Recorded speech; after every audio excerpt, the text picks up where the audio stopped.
Oke, halo semuanya, balik lagi channel YouTube gua Giovanni Tobia, dan kali ini kita akan mereview sebuah Mio. Ini ada Mio Sporty. Jadi ini adalah Mio Sporty tahun 2012. Seperti apa kondisi dan juga spesifikasinya, simak terus videonya sampai habis.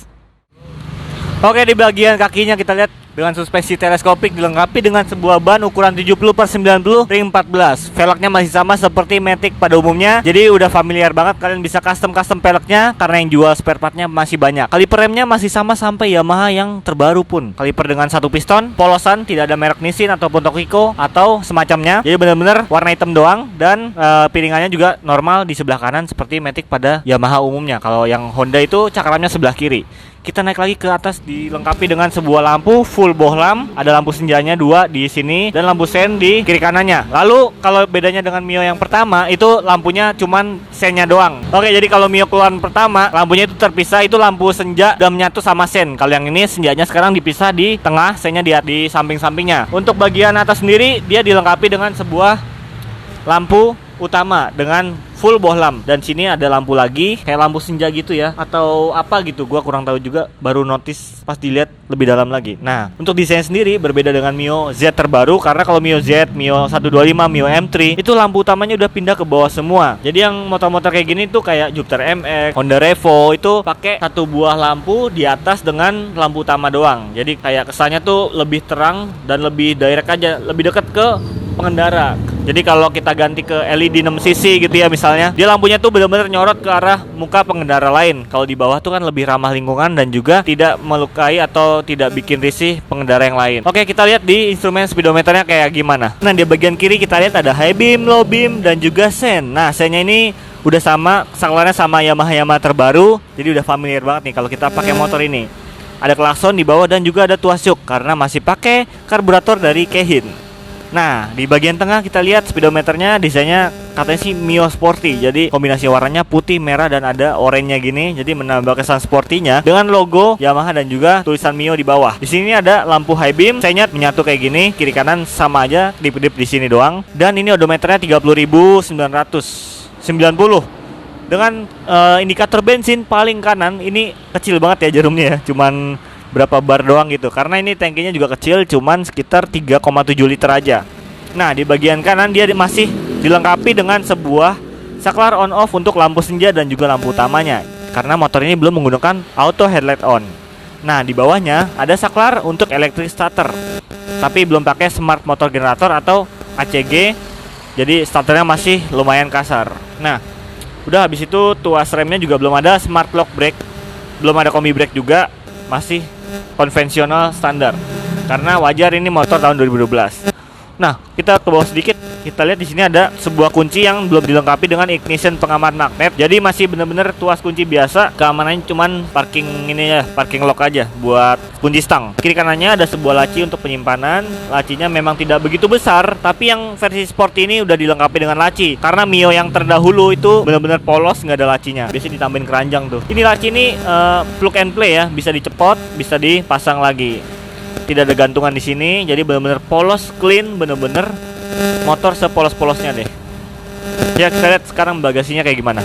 Oke, di bagian depan kita lihat ada aki di depan sini ya. Akinya kecil, unyu-unyu, imut sekali, kayak reviewer otomotif satu ini ya. Dan di bagian tengah dilengkapi dengan sebuah bagasi. Ini kira-kira ukurannya 2,3 literan. Jadi ini gua ngitung tadi ya kayak gini ya. Ya, 2-3 liter. Dan ini ada setelan untuk karburatornya karena ini masih menggunakan karburator. Untuk gampang menyetelnya dia dibolongin sininya biar nggak perlu bongkar-bongkar bodi lagi. Tangkinya 3,7 liter, polos sekali, ada pelampungnya di sini. Dan ini kalau tumpah bisa kemana-mana karena nggak ada shieldnya di sini. Wajar ini motor tahun 2012 ya. Jadi masih benar-benar minim fiturnya. Untuk menyimpan toolkit kita disediakan tempat di bagian sini, di jok bawah ada kayak jepitan-jepitan gitu, memang tidak terlalu besar tapi bisa dia akal-akalin. Nah, untuk joknya sendiri dia tidak terlalu lebar, cuman lumayan tebel sih. Memang jok Yamaha dari dulu udah lumayan empuk ya.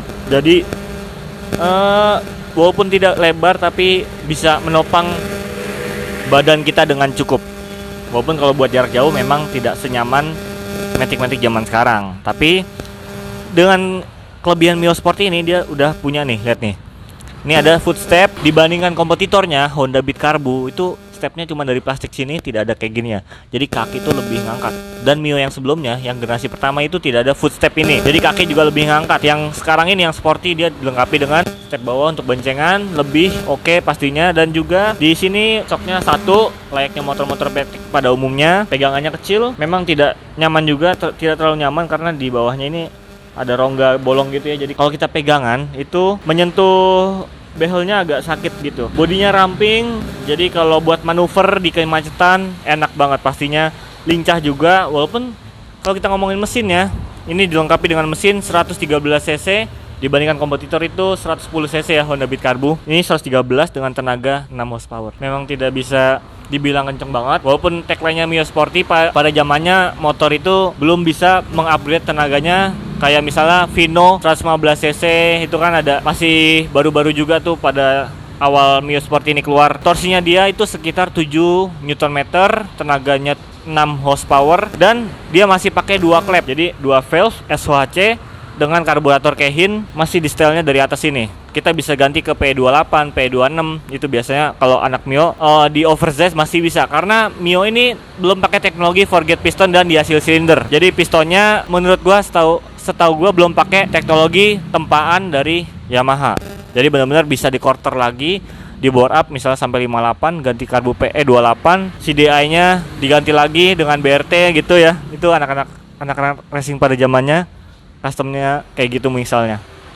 Terus ya kalau kita ngomongin soal bahan bakar, emang ini dengan kapasitas tangki 3,7 liter dia menempuh jarak sekitar 28 ya sampai 39 km per liter. Jadi benar-benar lumayan boros banget untuk sebuah motor dengan cc 113 cc. Makanya pada zaman dulu bebek itu terkenal irit karena Matic pada zaman dulu yang menggunakan karburator tidak bisa seirit motor bebek. Nah, berbeda halnya dengan zaman sekarang. Sekarang Matic injeksi itu udah terkenal kayak Honda Beat gitu ya. Itu irit banget. Yamaha Mio Z yang 125 itu juga terkenal irit, bisa sampai 63 km per liter. Kalau kalian pengen meminang motor Mio Sporty tahun 2012 ini, harganya ini sekitar 4,5 jutaan. Tapi emang pajaknya masih mati nih ya, belum diperpanjang lagi. Untuk kondisi overall, ini bodinya mulus. Di rem belakang dia masih menggunakan tromol. Lampu belakangnya masih bohlam. Oke, kesimpulannya Yamaha Mio Sporty ini bisa dibilang kalau menurut gua motor ini masih cocok buat kalian yang pengen butuh motor buat hari-harian ya. Disesuaikan aja dengan kebutuhannya. Nah, kalau ngomongin soal kualitas agak Inggris tapi medok ya.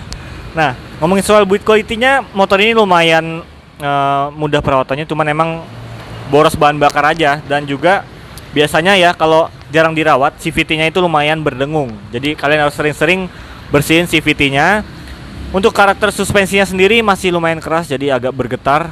Getaran mesinnya juga belum bisa diredam dengan baik karena pada zamannya memang ya motor matic seperti ini gitu, agak berebet-berebet di pagi hari. Terus kalau udah ngebut ya, CVT-nya tuh kayak gitu. Nah, tapi overall dengan tenaga 6 horsepower, 7 horsepower, motor ini cukup banget buat nganterin misalnya anak remaja, SD, SMP, SMA gitu ya ke sekolah, itu cukup banget.